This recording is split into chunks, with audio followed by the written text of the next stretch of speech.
हरे कृष्णा। तो ये नाटक के कुछ नियम हैं, उन सबको आपको हर समय स्मरण रखना है। एक नाटक होता है डायलॉग के साथ, एक होता है बिना डायलॉग। आप लोगों का बहुत बड़ा सौभाग्य है कि इसमें डायलॉग नहीं है, अर्थात आपको नहीं बोलना है बैकग्राउंड बोलेगा। लेकिन साथ ही साथ दुर्भाग्य ये है, या चैलेंज, दुर्भाग्य के बदले ऐसा कहेंगे चैलेंज ये है कि आपको उसके साथ अपने होठ को मैच करना है। सबसे बड़ा कार्य है, सबसे बड़ा कार्य आपके होठों को उसके डायलॉग के साथ आपको मैच करना है। तो ये ऑडियो क्लिप मैंने ग्रुप बना के उसमें भेजा। आपको लगभग आपका रोल तो पता ही है क्या करना है।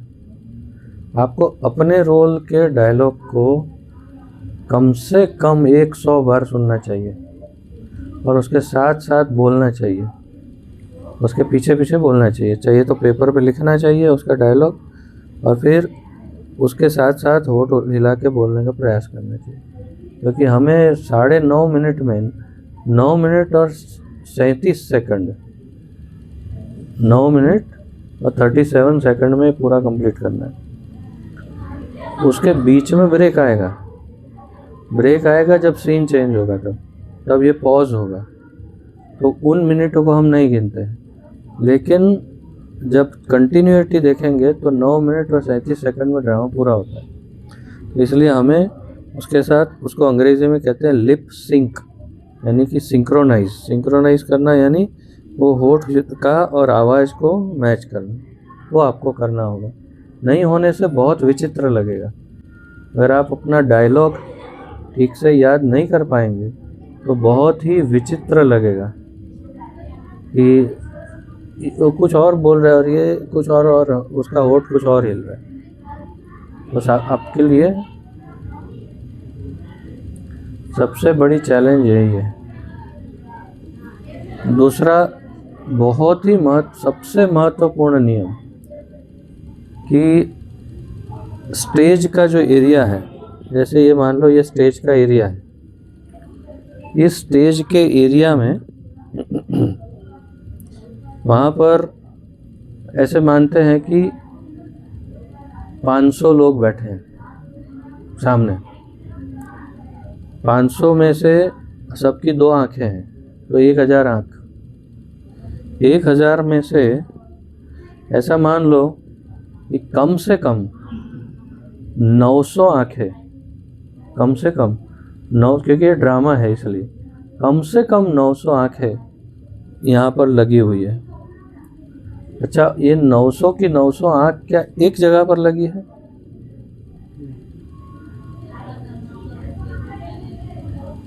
सबके मन, सबके विचार, सबके इंद्रियां, सबका व्यक्तित्व अलग है, इसलिए सबकी आंखें अलग सोचती है और है सबकी यहीं पर। लेकिन कोई देखेगा कि ओ ये यमराज ने अपने बाएं हाथ में गदा पकड़ करके यहाँ ऐसे खड़ी की है और ये यहाँ उसको चोटी जैसा सींग है। कोई सोचेगा कि अरे इसने लाल पहना है और ऊपर ब्लू पहना है। एक सोचेगा कि अरे यमराज ने ये काला रंग का कपड़ा पहना है। एक सोचेगा यमराज बहुत पतला है। तो सबकी आंखें जो हैं वो अलग अलग सोचेगी और पूरे सीन को स्कैन करेगी। यानी कि स्टेज जो होता है उसका एक भी कोना ऐसा नहीं होता जहाँ कोई आँख ना हो। इसलिए स्टेज को हमेशा इस तरह से रखना चाहिए कि जिसमें कोई भूल ना हो कहीं। जैसे आपने देखा होगा, इसी में हम लास्ट में जब देखते हैं तो यहाँ पर क्या होता है, यहाँ पर ये क्या हो रहा है? ये क्या हुआ? देखो, आप महावदनी आए हो। ये क्या हुआ? ये बिल्कुल कभी नहीं होना चाहिए। पूरा का पूरा ऑडियंस जो है वो डिस्ट्रैक्ट हो गया। आधे लोगों का ध्यान इधर है तो आधे से ज़्यादा का ध्यान, ज़्यादा 60-70% का ध्यान इधर है कि ओ ये क्या हो रहा है, ये क्या है, ये क्या है। तो ये कभी नहीं होना चाहिए। यानी कोई ऐसी दूसरी एक्टिविटी स्टेज पर नहीं होनी चाहिए जो ड्रामा से रिलेटेड नहीं है। सिर्फ ड्रामा और उनके ही पात्र वहाँ पर हो, कोई दूसरी अन्य वस्तु या व्यक्ति वहाँ ना हो। जैसे कई बार कोई बजाने वाला बैठा है और वो ऐसे देख रहा है ड्रामा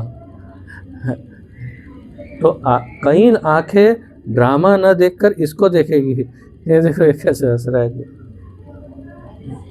तो इसलिए नंबर 1, अच्छा अगर अब ये मान लो कि सारी की सारी आंखें जो है वो स्टेज पर है,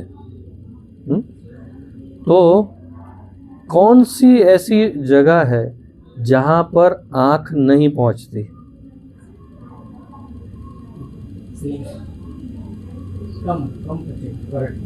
सीलिंग। तो सीलिंग में क्या होता है, कुछ होता है? लाइटिंग या तो ऊपर होती है या लाइटिंग नीचे हो सकती है।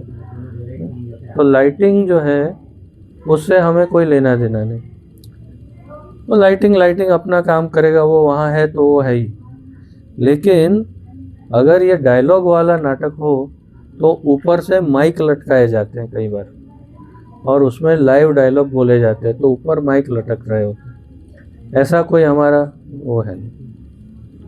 लेकिन एक और सोचो ध्यानपूर्वक कि आँख ऐसे देख रही है तो उसको कौन सा पार्ट इसी स्टेज में, कौन सा पार्ट नहीं दिखता है, ये मुझे आप बताओ। ओके, मैं आपके सामने स्टेज पर बैठा हूँ, मेरा कौन सा भाग आपको नहीं दिख रहा? क्या नहीं दिख रहा? मेरे ये हाथ, यहाँ का ये चेहरा, ये भाग, ये आपको नहीं दिख रहा है? दिख रहा है? इसके पीछे उस साइड में उसने मान लो आधा कपड़ा अलग पहना हो तो दिखाई देगा? नहीं दिखेगा। तो हमेशा ये याद रखना है कि जो चीज़ सामने है वही स्टेज में दिखता है, और इसीलिए कभी भी स्टेज में बैक नहीं दिखना चाहिए। नाटक का ये सबसे फंडामेंटल, सबसे बेसिक नियम है कि कभी कोई पीठ ना, जैसे हम ठाकुर जी को कभी पीठ नहीं दिखाते, तो इसी तरह नाटक में कभी पीठ नहीं दिखनी चाहिए। क्योंकि पीठ दिखेगी तो आपके चेहरे में क्या भाव है, आप क्या बात कर रहे हो, क्या कर रहे हो, वो नहीं पता चलेगा। इनको चाहिए था ये अभी थोड़े और इस तरह से खड़े हो, और जैसे मान लो कि मैं ही हूँ और यहाँ यमराज है, मुझे उनसे बात करनी है तो मैं ऐसे बात करूँगा, यमराज जी ये तो आपको मेरा चेहरा क्या कर रहा है, क्या है एक्सप्रेशन? आप नाटक में हो, अच्छा इसीलिए सो रहे हो। तो जो मैं बात कर रहा हूँ यहाँ, वो उसको दिखाई नहीं देता है ऑडियंस को। किसको दिखाई देता है? सिर्फ यमराज को। लेकिन मेरे लिए यमराज का कोई महत्व नहीं है, मेरे लिए सिर्फ ऑडियंस का महत्व है। क्योंकि यमराज भी पात्र है, मैं भी पात्र हूँ।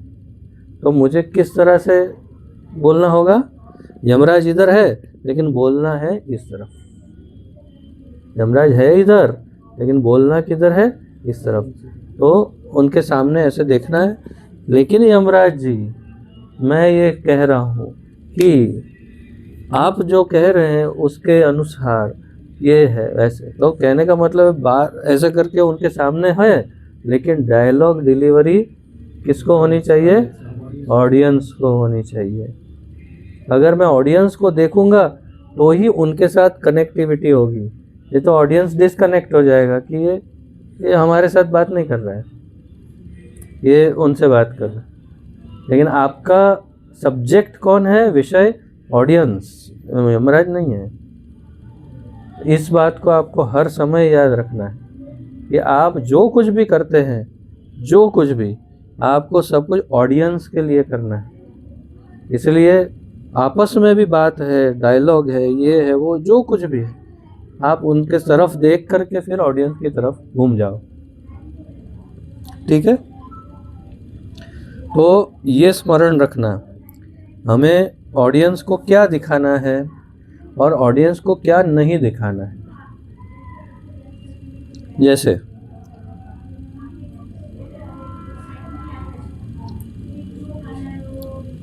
यहाँ पर कौन आया? महाप्रभु आए, है ना। महाप्रभु की एंट्री हुई। तुमने मेरे नित्यानंद प्रभु के प्रति इतना घोर अपराध किया है, आज मैं तुम्हें नष्ट कर दूंगा। अभी यहाँ पर कौन सा क्या है? यहाँ पर दिखाने वाला है कि नहीं दिखाने वाला है? मैंने क्या कहा कि आपको कुछ चीज़ें ऑडियंस को दिखानी है और कुछ ऐसी चीज़ें जो ऑडियंस को नहीं दिखानी है ना। तो दिखाना क्या है? अपना पूरा बॉडी, चेहरा, एक्सप्रेशन, लेकिन कुछ चीज़ें छिपानी भी हैं।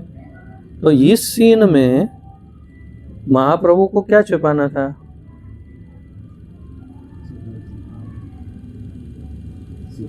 सुदर्शन चक्र। वो छिपाते हुए एंट्री की, यहाँ तक पहुँचे और जैसे ही ज़रूरत पड़ी उसको बाहर निकाला। उनके हाथ में ही था, यहाँ पर ही था, छुपाया हुआ था, लेकिन उसको तभी प्रकट किया जब ज़रूरत थी। तब तक ऑडियंस से छुपाया, तब तक ऑडियंस को पता नहीं चला कि सुदर्शन चक्र है इधर, और जैसे ही ज़रूरत पड़ी उसको बाहर निकाला। देखो फिर से अब सीन को। किए परंतु तुम हरिनाम लो। क्षमा प्रभु क्षमा, हमको क्षमा कीजिए।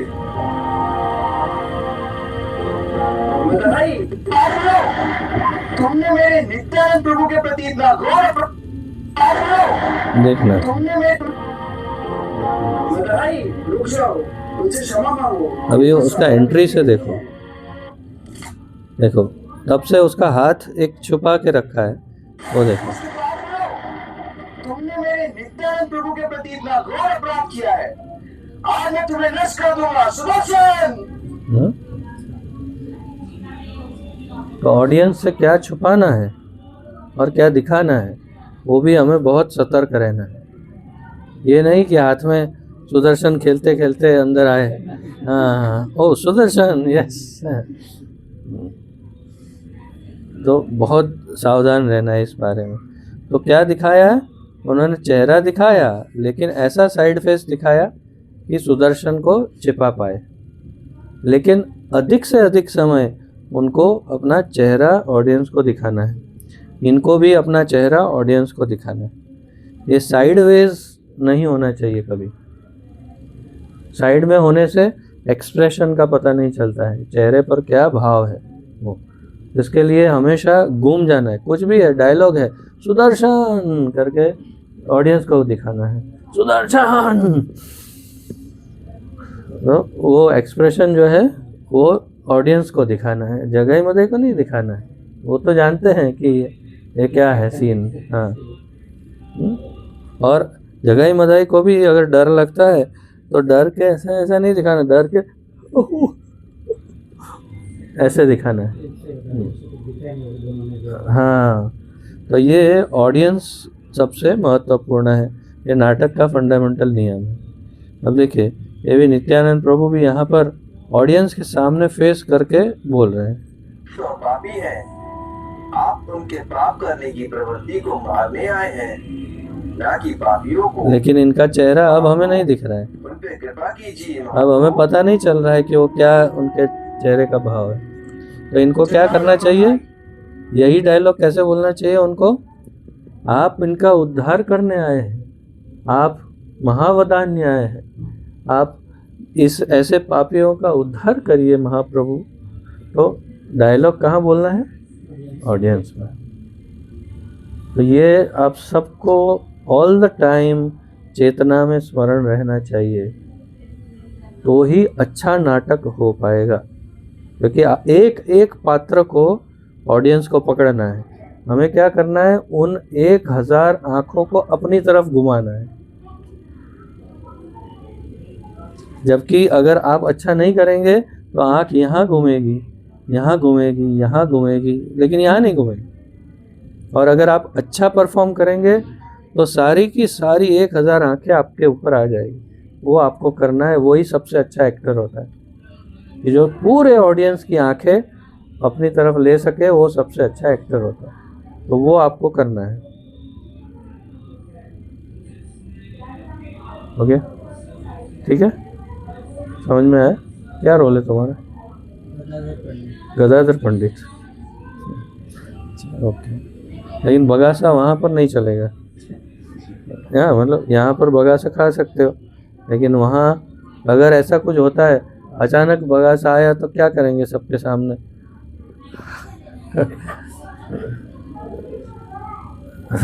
अरे यार, ये कैसा एक्टर है, स्टेज पे ही। तो उसी समय कुछ न कुछ आपको चेंज करना है, लेकिन वो बंद करना है। ठीक है, वो सब बहुत ध्यान रखना है, नहीं तो फिर जो अच्छा खासा ड्रामा है वो कॉमेडी शो में परिवर्तित हो सकता है। तो हमें कॉमेडी शो नहीं करना है, मैसेज देना है बहुत सीरियस। उस दिन हम छोटा सा वो बंगाली क्लिप देख रहे थे, तो उतना सा छोटा बंगाली क्लिप देखा तो सबके आंखों में पानी आ गया। तो कितना उसके अंदर भाव था, कितना संवेदना था, कितना रियल भाव प्रकट हो रहा था। ऐसा हमें भाव प्रकट करके ऑडियंस को रुलाना नहीं है, भले रो जाए कोई बात नहीं, लेकिन हमें कम से कम हंसाना तो नहीं है कॉमेडी शो करके। उनके माइंड में आना चाहिए कि हमें भी हरि नाम लेना चाहिए और हमें मांस मच्छी आदि पाप कर्म जो भी है वो सारे पाप कर्मों से मुक्त होना है, वो माइंड में आना चाहिए। तो उसके लिए क्या ज़रूरी है, आपकी सीरियसनेस बहुत चाहिए। आपका पात्र जो है वो आपको एकदम सीरियसली करना है, ऐसे करना है कि जैसे जीवन का ये एक सबसे बेस्ट ड्रामा है और पूरे विश्व से हमें उसके लिए एक अवार्ड मिलने वाला है, या कुछ भी सोच के, लेकिन बेस्ट प्रैक्टिस करना है और सबसे अच्छा करना है। चलो, सब पूरा ग्रुप ड्रामा कर रहा है, वो भी ड्रामा कर रहा है, हम ड्रामा करते, चलो खड़े हो जाएंगे, कोई बात नहीं, 1-2 बार देख लेंगे, फिर जैसे तो खड़े हो जाएंगे, ऐसा नहीं चलेगा। अगर आप बहुत ज़्यादा सीरियस हैं, अगर बहुत ही गंभीरता से करेंगे, अंदर जाइए बात करो, बहुत ज़्यादा गंभीर है अगर, तो ही ये ड्रामा कीजिए, अन्यथा आप ये ड्रामा छोड़ सकते हैं, हम दूसरे पात्र को रख सकते हैं। लेकिन बहुत ज़्यादा गंभीरता से इसे करना है। मैसेज पास हो जाना चाहिए ऑडियंस को। मैसेज पासिंग का उदाहरण देखते हैं।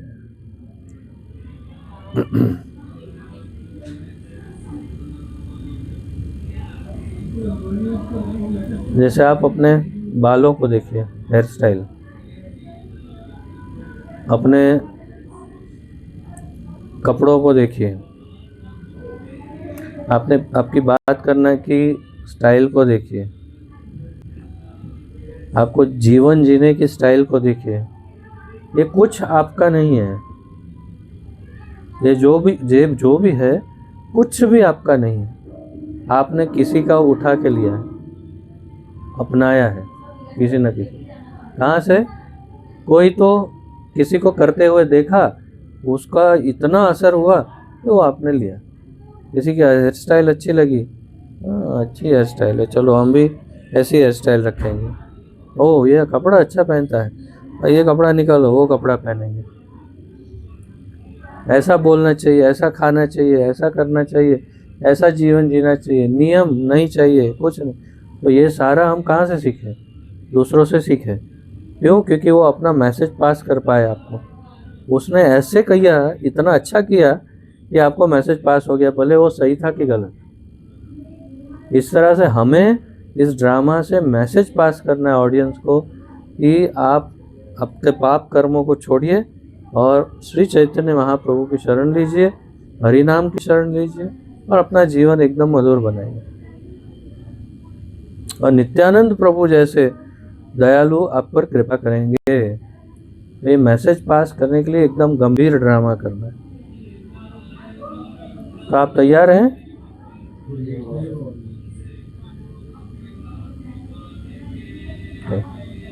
तो फिर आइए इसका हम शुरुआत करते हैं रोल से। एक एक जो इसका रोल है उसको अपनाएंगे धीरे धीरे। तो हमने शुरुआत में, अब इसको पॉज कर सकते हैं, अब एक पॉज खाली करिए।